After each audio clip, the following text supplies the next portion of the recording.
Hi everyone.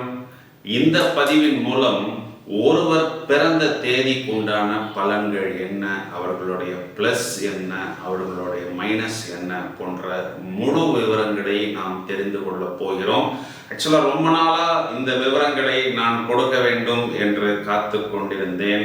ஒருவர் பிறந்த தேதி, அந்த எண் என்பது நமக்கு தெரியாமல் நம்முடன் ஒட்டி கொள்ளும், நம் மீது ஒரு விதமான பாதிப்பை ஏற்படுத்தும். அதாவது இப்போ சிவாஜி சார் எடுத்துக்குவோம். அவர் பிறந்த தேதி 1ஆம் எண்ணை குறிக்கிறது. தொழிலதிபர் ரத்தன் டாட்டாவை எடுத்துக்கொள்வோம். அவர் பிறந்த தேதியும் இந்த 1ஆம் எண்ணை தான் குறிக்கிறது. 1 ஸ்டாண்ட்ஸ் ஃபார் யுனானிமிட்டி, முதன்மை.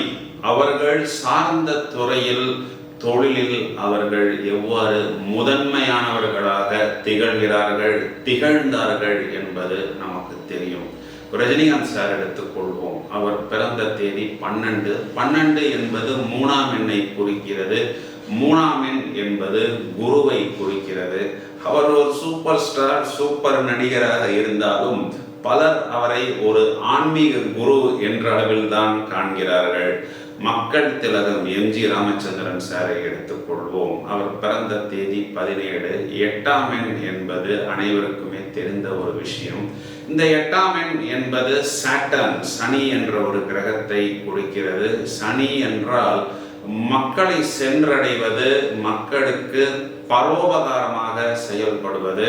அவர் சூப்பர் ஆக்டர், முதலமைச்சராக இருந்தாலும் அவர் ஏராளமான மக்களின் பசியை தீர்த்தார், மக்களுக்கு உதவி செய்தார், மக்களுடன் மக்களாக ஐக்கியமாகி சேவை செய்தார் என்றளவில்தான் இன்றும் நாம் அவரை மனதில் வைத்திருக்கிறோம். எனவே இந்த பிறந்த தேதிக்குண்டான பண்புகளையும் குணநலன்களையும் நாம் தெரிந்து கொண்டு விட்டால், ஒரு வீட்டில் குழந்தை பிறக்கிறது, அந்த குழந்தை பிறந்த தேதி என்ன என்று உங்களுக்கு தெரிந்தால், உங்களுக்கு திருமணம் ஆகிறது, உங்களது லைஃப் பார்ட்னர், வியாபார கூட்டாளி, அவருடைய பிறந்த தேதி, அவருடைய எண்கள் என்ன என்பது தெரிந்துவிட்டால், பிறகு அவரை எவ்வாறு கையாள்வது, அவரை எவ்வாறு தட்டி கொடுத்து நாம் வேலை வாங்குவது, எங்கே அவருக்காக நாம் விட்டு கொடுப்பது. அதாவது இந்த ரகசியங்களை தெரிந்து கொண்டாலே ஒரு 50% சக்சஸ். பிறகு அந்த ஃபார்முலா, அவரை எவ்வாறு நாம் தட்டி கொடுப்பது என்ற ஃபார்முலாவை தெரிந்துவிட்டால் அடிஷ்னலாக ஒரு 25% சக்சஸ். ஸோ இந்த ஒரு 75% சக்சஸ் என்பது உங்களுக்கு ஒரு மிகப்பெரிய பெஞ்ச்மார்க். புதிதாக கல்யாணம் ஆகிறது, அந்த பெண்மணிக்கு தனது கணவனுடைய பிறந்த தேதி 1 என்றால், அவருடைய கேரக்டர்ஸ் என்னவென்று தெரிந்து விட்டார் என்றால், அவருடைய லைஃப் ஜேர்னியில் எங்கே ப்ளஸ்ஸாக இருக்கணும், எங்கே நம்ம சைலண்டாக இருக்கணும் என்ற ஒரு ஃபார்முலாவை தெரிந்து கொண்டால் வெகு எளிதாக அவர்கள் வெற்றி பெற முடியும். ஏராளமான நண்பர்கள், ஏராளமான நமது வாடிக்கையாளர்கள் கேட்டதன் பெயரில் இந்த பதிவை நாங்கள் மிகவும் விவரமாக, அதாவது ஏராளமான மக்களை நாங்கள் அலசி ஆராய்ந்து அந்த சாராம்சத்தை இந்த பதிவில் கொடுக்கிறோம். முழு பதிவையும் கொஞ்சம் பொறுமையாக பார்த்து, இந்த பதிவின் இறுதியில் எங்கே அவர்கள் கவனமாக இருக்க வேண்டும், அவர்கள் வெற்றி பெறுவதற்கு உண்டான ரகசிய ஃபார்முலா என்ன என்பதை நீங்கள் மிகவும் சூட்சுமமாக கவனித்து பயன்பெறுங்கள். இந்த பதிவில் ஒருவர் பிறந்த தேதியானது 4, 13, 22, 31 போன்ற தேதிகளில் பிறந்திருந்தாலோ, அல்லது ஒருவர் பிறந்த தேதி, மாதம், வருடம் கூட்டினால் 4ஆம் எண் வரக்கூடிய நபராக இருந்தால், அவர்களுடைய பயணம், அவர்களுடைய ப்ளஸ், அவர்களுடைய மைனஸ், அவர்கள் எங்கே கவனமாக இருக்க வேண்டும் போன்ற விவரங்களை காண்போம். ஒரு நல்ல எக்ஸாம்பிள் சொல்லலாம். இந்த தேதியில் பிறந்தவர்கள் அப்படின்னா, காமராஜர், தலைவர் காமராஜர் அவர் பிறந்தது இந்த தேதிகளில்தான். சர்தார் பட்டேல் அவர்கள் பிறந்ததும் இந்த தேதியில்தான். நடிகர் விஜய் அவரும் இந்த தேதிகளில் பிறந்தவர் தான். இப்பொழுது நீங்கள் எளிதாக கிரகித்து விடலாம். These people, number 4 born persons and number 4 stands in symbolism for the planet Rahu. 4ஆம் எண் குறிக்கக்கூடிய கிரகம் ராகு என்ற கிரகம். இந்த கிரகத்திற்கு தனியாக ஜோதிடத்தில் ஒரு வீடு கிடையாது. இது ஒரு சாயா கிரகம், அதாவது நிழல் கிரகம். எந்த வீட்டில் இருக்கிறதோ அந்த வீட்டின் அதிபதியை போல் இந்த கிரகம் செயல்படும். ஆன்டி கிளாக் வைஸ், மற்ற கிரகங்கள் நேர்முறையாக சுற்றும் பொழுது எதிர்மறையாக சுற்றக்கூடிய கிரகங்கள். இந்த ராகு என்பது பாம்பின் தலையும் மனித உடலையும் கொண்ட ஒரு கிரகம். சக்தி வழிபாட்டுக்கு இந்த கிரகம் அதிபதி. கர்மாவை தெரிவிப்பவர், யோககாரகன் மற்றும் போககாரகன் என்று காரகத்துவம் இந்த கிரகத்திற்கு கொடுக்கப்பட்டுள்ளது. இவர்கள் பொதுவாகவே ஒரு விஷயத்தில், அதாவது எதிர்பார்ப்பின்றி உதவுபவர்கள். சாலையில் ஒருவர் அடிபட்டிருக்கிறார் என்று எடுத்துக்கொள்வோம். உதவி என்று கேட்பதற்கு முன்பாகவே களத்தில் இறங்கி அவர் யார் என்றும் அவருக்கு தேவையான இந்த ஃபர்ஸ்ட் எய்டு என்ன என்பதும் அவரை பற்றி 4 பேருக்கு தகவல் கொடுப்பதும் அவரை பற்றி 4 விஷயங்கள் தெரிந்தவரும் என்பதனால் இவர்களை நாளும் தெரிந்தவர்கள் என்று சொல்வார்கள். பொதுவாக நம்ம என்ன சொல்வோம், எந்த ஒரு விஷயத்துக்கும் 4 பேர் வேணும் அப்படின்னு சொல்கிறோம் இல்லையா? அந்த 4 என்பது இவர்களைத்தான் குறிக்கிறது. பல இன்றியமையாத விஷயங்கள் இந்த 4ஆம் எண்ணிற்கு கொடுக்கப்பட்டுள்ளது. வேதங்கள் 4, பிரதான திசைகள் 4. இப்போ இந்த நார்த், சவுத், ஈஸ்ட், வெஸ்ட், இதைத்தானே நியூஸ் என்று சொல்கிறோம். ஸோ அனைத்து விஷயங்களை பற்றி நன்றாக தெரிந்து வைத்திருப்பவர்கள். Jack of all trades and master of few trades என்று இவர்களை பற்றி சொல்லலாம். புது புது விஷயங்கள் கிரகித்து கொள்பவர்கள் இவர்கள்தான். எந்த ஒரு விஷயத்தையும் உடனே கேட்க மாட்டார்கள், உடனே ஓகே சொல்ல மாட்டார்கள். பல விஷயங்களில் பல விதங்களில் யோசித்து அவர்கள் திருப்திப்பட்டால் மட்டும்தான் அதனை ஏற்றுக்கொண்டு ஓகே சொல்வார்கள். மிகவும் மின்னல் வேகத்தில் செயல்படக்கூடியவர்கள். நார்மலாக நம்ம என்ன பண்ணுவோம், ஒரு நாளைக்கு ஒரு 40 ஃபோன் கால் 50 ஃபோன் கால் பேசுவோம். ஒரு நாளில் 500 ஃபோன் கால் 1000 ஃபோன் கால் வேண்டுமானாலும் ஒரு டயர்டு இல்லாமல் சலிப்பில்லாமல் அந்த கடைசி கால் வரை எனர்ஜெட்டிக்காக பிரிஸ்காக பேசி வரலாமா வேண்டாமா என்று 50-50 இருக்கக்கூடிய ஒரு நபரை கூட கன்வின்ஸ் செய்து கிளையண்ட்டாக மாற்றக்கூடிய ஒரு பக்குவம் இவர்களிடம் உண்டு. நிறைய நியூ கனெக்ஷன்ஸ், நியூ கிளையண்ட்ஸ் என்பது இவர்களுக்கு வந்து கொண்டே இருக்கும். அதாவது மார்க்கெட்டிங் போன்ற விஷயங்கள் எல்லாம் ஸ்பெஷலிஸ்டாக போய் படித்திருப்பார்கள். ஆனால் படிக்காமலேயே இயல்பாக அந்த கம்யூனிகேஷன்ஸ், பிஆர், மார்க்கெட்டிங் போன்ற விஷயங்கள் இவர்களிடம் வெகு எளிதாக வந்துவிடும். யாரை எப்படி வேலை வாங்குவது என்ற ஃபார்முலா இவர்களிடம் தெரிந்திருக்கும். அந்த அளவுக்கு அந்த விஷயத்தை இவர்கள் புக்ஸில் படிக்கலனாலும் அனுபவத்தில் படித்து விடுவார்கள். பல துறைகளில் இன்று கொடி கட்டி பரப்பவர்கள் இவர்கள்தான். இவர்களுக்கு ஒரு பவுண்டரி கிடையாது, இவர்களுக்கு ஒரு காம்பவுண்டு கிடையாது. இவர்களை ஒரு கூட்டுக்குள்ளோ ஒரு கட்டுக்குள்ளோ வைக்க முடியாது. இதனை நான் சொல்வதை விட இவர்கள் லைஃப் பார்ட்னர்கள் இவர்களை பற்றி நன்றாக இந்த விஷயத்தை சொல்வார்கள். இவர்கள்தான் சாதனையாளர்கள், புரட்சியாளர்கள், புது கான்செப்டை அறிமுகப்படுத்துபவர்கள், பல நாடுகள் சுற்றி திரிபவர்கள். இவர்களது வளர்ச்சி முதல் சீனில் பார்த்தா அந்த ஒரு காமெடி நடிகர் டிவிஎஸ் 50 வந்தார். 2வது சீனில் பார்த்தா அதே காமெடி நடிகர் ஒரு மாருதி காரில் வந்தார். 3வது சீனில் பார்த்தா அவர் ஒரு பெரிய ஹெலிகாப்டரில் வரக்கூடிய அளவுக்கு அந்த வளர்ச்சி என்பது இவர்களிடம் காணப்படும். தடுமாறாதவர்கள், அதாவது இவர்கள் தவறினாலும் மீண்டும் விஸ்வரூப வளர்ச்சி பெற்று வந்து அந்த இடத்தில் நின்று ஜெயிப்பார்கள். பேச்சாற்றல் உண்டு, திறமைசாலிகள். உள்ள பெரிய ப்ளஸ் பாயிண்ட் என்னவென்றால் கோபம் வந்தாலும் இவர்கள் அதனை வெளிக்காட்ட மாட்டார்கள். கௌரவத்துக்காகவும் செலவு செய்வார்கள். நல்ல எழுத்தாளர்களாக நாம் இவர்களை காண முடியும். முன்பின் தெரியாதவர்களுக்கு கூட இவர்கள் வந்து உதவுவார்கள். பொதுவாக நாம் சொல்லுவோம் அல்லவா, பொது நலன் கருதி அப்படின்னு ஒரு வார்த்தை நிறைய இடங்களில் நம்ம காண முடியும். அந்த வார்த்தை இவர்களுக்குத்தான் பொருத்தமாக அமையும். மனபலம் இவர்களிடம் உண்டு, உடல் பலமும் உண்டு. கவுன்சிலிங்கில் இவர்களுக்கு நாட்டம் அதிகம். வியாபாரத்தில் ஆழ்ந்த திறமை உண்டு. வெற்றி என்பதுதான் இவர்களது லட்சியம். மனசோர்வு இவர்களிடம் கிடையாது. பண விஷயத்தில் ஆரம்ப காலகட்டங்களில் கொஞ்சம் தடுக்கி விழுவார்கள். 1-2 முறை சிக்கலில் மாட்டிக்கொள்வார்கள். பிறகு இவர்கள் பல யுக்திகளை கையாண்டு தெளிவு பெறக்கூடிய அமைப்பு இவர்கள் உண்டு. பொறுப்புகள் எந்த துறையாக இருந்தாலும் இவர்களை தேடி வரும். நிர்வாகத் திறமை உண்டு.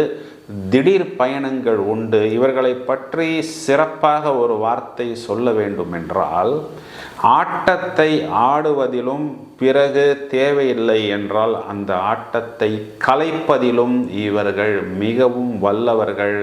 சமயோஜிதமாக பேசுவார்கள். இவர்களிடம் நாம் பேசி ஜெயிக்கவே முடியாது. அந்த அளவுக்கு தீர்க்கமாகவும் சில நேரத்தில் உரத்த குரலிலும் இவர்கள் பேசுவார்கள்.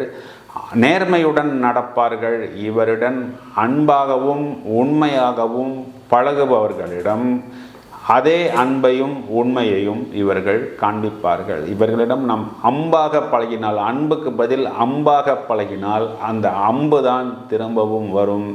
இவர்களும் மற்றவர்களை பற்றி பெரிதாக குற்றம் சொல்ல மாட்டார்கள். மற்றவர்களும் அவ்வாறு தான் நடக்க வேண்டும் என்பதையும் இவர்கள் எதிர்பார்ப்பார்கள். ஓய்வின்றி எப்பொழுதும் சிந்தித்து கொண்டே இருப்பார்கள். மற்றவர்களால் எளிதாக இவர்களை புரிந்து கொள்வது என்பது ரொம்பவும் கடினம். ஆள் மனதில் இருக்கக்கூடிய இரகசியங்களை இவர்கள் வெளியே விடமாட்டார்கள். ஒரு சிலருக்கு திடீர் ராஜயோகம் இந்த தேதிகளில் பிறந்தவர்களுக்கு உண்டு.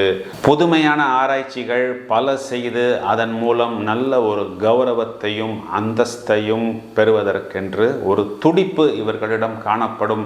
சிறு பயணங்கள் முதல் நெடுந்தூர பயணங்கள் மூலம் மிகுந்த லாபம் பெறக்கூடிய நபர்கள். வழக்குகளில் வெற்றி பெறுவார்கள். இவர்களது இறுதி வாழ்க்கை, குறிப்பாக 40 வயதுக்கு மேல் இவர்களது வாழ்க்கை இவர்களுக்கு அனுகூலமாக வசப்படும். 31, 22 தேதிகளில் ஒரு நல்ல திருப்பு முனை என்பது இவர்களுக்கு ஏற்படும். பலர் அரசியலில் ஈடுபட்டு தங்களது நிலையை உணர்த்துவார்கள். தங்களது சக்தியை வெளியே கொண்டு வருவார்கள். ஒரு சிலர் நாடாளக்கூடிய தகுதிகளையும் பெறுகிறார்கள். பெரியோர்கள் நட்பும் அந்தந்த துறையில் உள்ள முன்னோடிகளின் ஆலோசனைகளும் ஃபிங்கர் டிப்பில் வைத்திருப்பார்கள். ஒரு செல்போனில் எந்த ஒரு விஷயத்தையும் சாதிக்கக்கூடிய நபர்கள் என்று நாம் இவர்களை எடுத்துக்கொள்ளலாம். இந்த 4 என்று சொல்லக்கூடிய இந்த ராகு என்ற கிரகம் ஒருவருக்கு நன்மை செய்யும் பொழுது, இன்று நாம் சொல்லக்கூடிய இந்த பிரம்மாண்டம், ஆர்டிஃபிஷியல் இன்டெலிஜென்ஸ் போன்ற அனைத்து விஷயத்திற்கும் இந்த கிரகம்தான் அதிபதி. அதாவது ஒருவர் நம்மிடம் பேசி கொண்டிருக்கும் பொழுது தொழில்நுட்பம் மற்றும் டிஜிட்டல் விஷயங்களை வைத்து நமக்கு தெரியாமலேயே நமது பாக்கெட்டில் இருக்கக்கூடிய பணத்தை உருவுகிறார் என்றால் அதற்கும் இந்த கிரகம்தான் இன்று பிரதானமான கிரகமாக இருக்கிறது. ஸோ அந்த அளவுக்கு தொழில்நுட்பத்தை கையில் எடுத்துக்கொண்டு சாதாரண ஒரு வெற்றியாக இல்லாமல் உலகளவில் ஒரு விஸ்தாரமான வெற்றியை பெற்று ஒரு சின்ன விஷயத்தின் மூலம், ஒரு சின்னதாக ஒரு வீடியோ போடுறதாக இருக்கலாம், அல்லது ஒரு பாடலாக இருக்கலாம், அல்லது ஒரு கான்செப்டாக இருக்கலாம், அனைவரின் பார்வையையும் நம் பக்கம் திருப்பி அதன் மூலம் ஒரு விஸ்தாரமான வெற்றியை பெற்று நேற்று வரை மிகவும் சாதாரணமாக இருந்த ஒரு நபர் புகழின் உச்சிக்கு போகிறார் என்றால் அது இந்த 4ஆம் என்று சொல்லக்கூடிய இந்த ராகு என்ற கிரகத்துக்குத்தான் கொடுக்கப்பட்டுள்ளது என்பதுதான் நிதர்சனமான உண்மை. ஸோ இவர்களுடைய இந்த சக்சஸ் ஃபார்முலாவே டெடிகேஷன், ஹார்ட் ஒர்க், அதன் மூலம் ஒரு மிகப்பெரிய வெற்றி என்பது தான். இதனை கண்டிப்பாக அந்த கிரகத்தின் தசாபுத்தி அந்தரங்கள் வரும் பொழுது ஒரு ஷார்ட் பீரியடில் இவர்கள் தாங்கள் எடுத்த காரியங்களில் வெற்றி வாகை சூடி அதன் மூலம் அனைவரின் பார்வையையும் நம் பக்கம் திருப்ப முடியும். அந்த ஆற்றல் இந்த கிரகத்துக்கு உண்டு. இப்பொழுது நான் சொன்னது எல்லாமே இந்த 4ஆம் எண் ஒருவருக்கு கொடுக்கக்கூடிய ப்ளஸ் பாயிண்ட்ஸ். ஒருவேளை இந்த 4ஆம் எண் குறிக்கக்கூடிய ராகு என்ற கிரகமானது இவருக்கு ஜனனகால ஜாதகத்தில் பாதகமாக, குறிப்பாக 8ஆம் இடங்களிலோ 12ஆம் இடங்களிலோ அசுப கிரகங்களின் சேர்க்கை மற்றும் பார்வையில் இருந்தால், இந்த தீமை செய்யக்கூடிய ராகு என்பது முதலில் பலவிதமான விபத்துக்களை ஏற்படுத்தும். அதாவது சாதாரண ஒரு ஆக்சிடெண்ட் முதல் பெரிய ஆக்சிடெண்ட் எல்லாம் ஏற்பட்டு ஒரு சிலருக்கு அங்கஹீனம் ஏற்படுவதற்கான அமைப்பு உண்டு. தவறான பழக்க வழக்கங்கள் என்ன இருக்கிறதோ அந்த அனைத்து பழக்க வழக்கங்களையும் இவர்கள் பழகி வைத்திருப்பார்கள். ஏனென்றால் இது ஒரு சாயா கிரகம், நிழல் கிரகம், மாயை. அப்போது அந்த மாயைக்கு இவர்கள் அடிமையாகி விடுவார்கள். வெளியே சொல்லிக்கொள்ள முடியாத பழக்க வழக்கங்கள் என்ன இருக்கிறதோ அதனை இவர்கள் எளிதாக பிடித்து கொண்டு அதற்கு அடிமையாகி தங்களது கல்வியில் தடை, வேலையில் தடை, வாழ்வில் தடை, குடும்ப வாழ்வில் பிரச்சனை என்று பலவிதமான பிரச்சனைகளுக்கு அந்த போதை வஸ்துக்களை இவர்களுக்கு காரணமாகிவிடும். ஒரு சிலர் அரசாங்கத்துக்கு புறம்பான ஒரு சில வேலைகளையும் செய்து அதனால் காவல்துறையினரால் தேடப்படக்கூடிய நபர்களாகவும் மாறிவிடுவார்கள். குறுக்கு வழியில் சம்பாதிப்பார்கள். அப்பொழுது கூட அவர்கள் வரவேண்டிய இடத்துக்கு வந்து விடுவார்கள். அரசாங்கத்துக்கு புறம்பான செயல்கள் என்னவோ அந்த செயல்களை தைரியமாக கையில் எடுத்து நீசத் தொழிலாக செய்வார்கள். இதற்கு மேல் நான் இதற்கு நிறைய உதாரணம் சொல்லலாம். ஆனால் அந்த உதாரணங்களை சொல்வதற்கு எனக்கு ஈடுபாடு இல்லை. அதாவது நாம் தடை செய்யப்பட்ட பொருட்களையோ அல்லது துறைகளையோ எடுத்து சாதிப்பதை தவிர்க்க வேண்டும். அது ஆண்களாக இருந்தாலும் சரி, பெண்களாக இருந்தாலும் சரி. இதை நான் ஏன் சொல்கிறேன் என்றால், போகம் என்றால் என்ன என்பது அனைவருக்குமே தெரியும். இந்த ராகு என்ற கிரகத்தை தான் போக காரகன் என்று சொல்லப்படுவது உண்டு. இப்போ போகம் என்பது நமது திருப்தி. அதற்காக எந்த ஒரு விஷயத்தையும் கையில் எடுக்கலாம் என்று ஆண்களும் குறிப்பாக பெண்களும் துணிச்சலாக இறங்கி விடுவார்கள். இதனை தவிர்ப்பது நலம், தவிர்ப்பது கடினம். இதனை நீங்கள் கவனமாக இந்த வார்த்தையை கையாள வேண்டும். மேலும் தீமையான ராகு கேளிக்கைகளில் அதிக நாட்டம் ஏற்படுத்தும். கேளிக்கை என்றால் என்டர்டெயின்மெண்ட். சந்தர்ப்பங்கள் சாதகமாக இருக்கும் பொழுது இவர்கள் மற்றவர்களது விஷயத்தையும் அபகரித்து கொள்ள வேண்டும் என்ற ஒரு நோட்டத்தில், என்ற ஒரு தாக்கத்தில் ஒரு சிலர் இருப்பார்கள். இதனால் பலவிதமான குழப்பங்கள் மற்றும் சமூகத்தில் அவப்பெயரை சந்திக்க நேரும். என்னடா இந்த ராகுங்கிற கிரகத்துக்கு இவ்வளவு ப்ளஸ் சொல்கிறோமே என்று நினைத்து கொள்ள வேண்டாம். குறிப்பாக ஜனனகால ஜாதகத்தில் 8, 12 இடங்களில் சில நேரங்களில் லக்னத்தில் இருந்தால் அது அசுப கிரகங்களின் சேர்க்கை பார்வையில் இந்த நெகட்டிவ் சிம்டம்ஸ் நிறைய நாங்கள் நடைமுறையில் சந்தித்திருக்கிறோம்.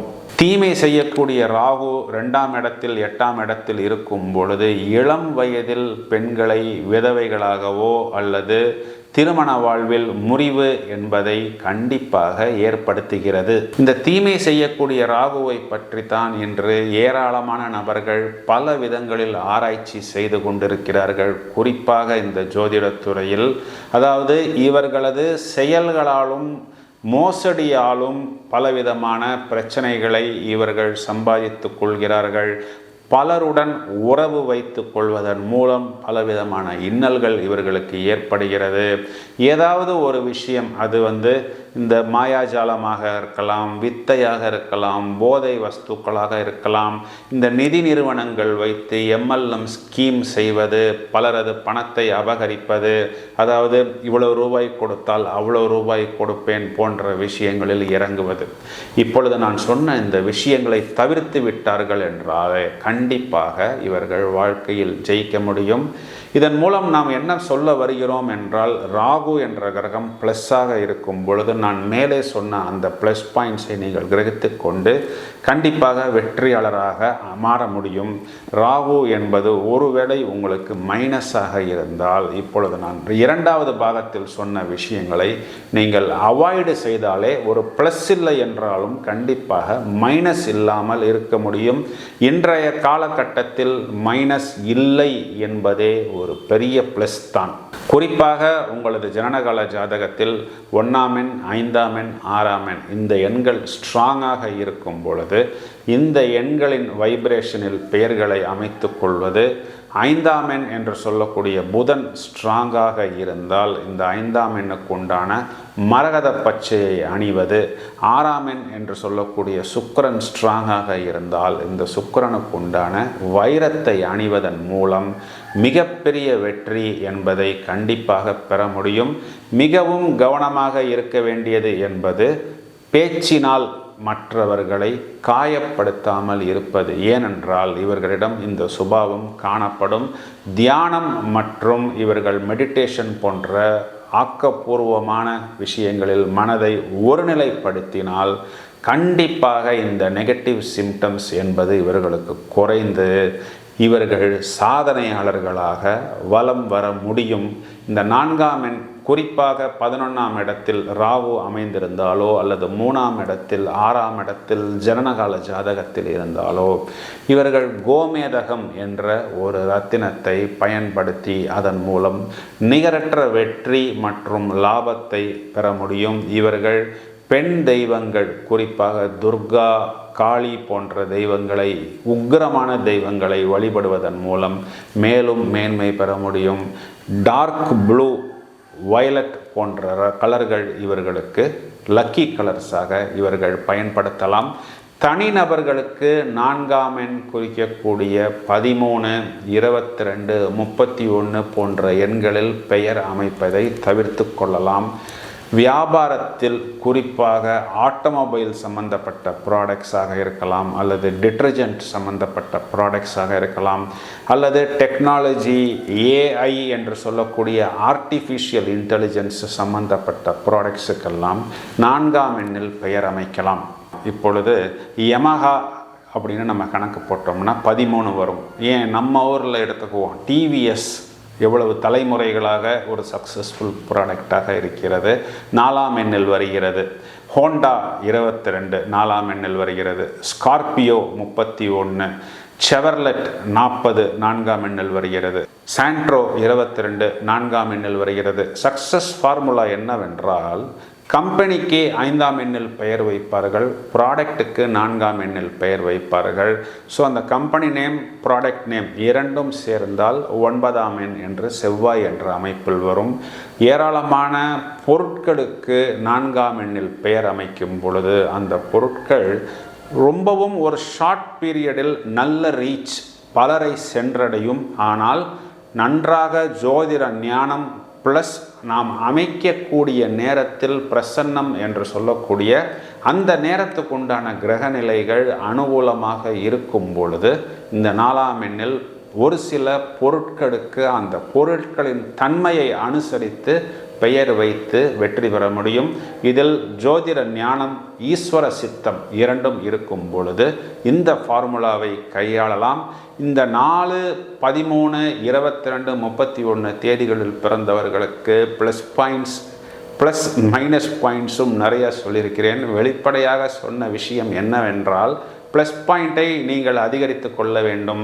மைனஸ் பாயிண்ட் இருக்கும் பொழுது நீங்களாகவே உங்களை உணர்ந்து மனதளவில் அந்த மைனஸ் பாயிண்ட்ஸை குறைத்து கொண்டால், அதற்கு தேவையான பயிற்சிகளை எடுத்துக்கொண்டால் கண்டிப்பாக வெற்றியாளர்களாக மாற முடியும். உங்களது நண்பர்கள் மற்றும் உறவினர்கள் இந்த தேதிகளில் பிறந்திருக்கும் பொழுது இந்த பதிவை நீங்கள் அவர்களுக்கு ஷேர் செய்யுங்கள். மேலும் பல அரிய தகவல்கள் தயாராகி கொண்டிருக்கிறது. தொடர்ந்து இணைப்பில் இருங்கள். வாழ்த்துக்கள். நன்றி.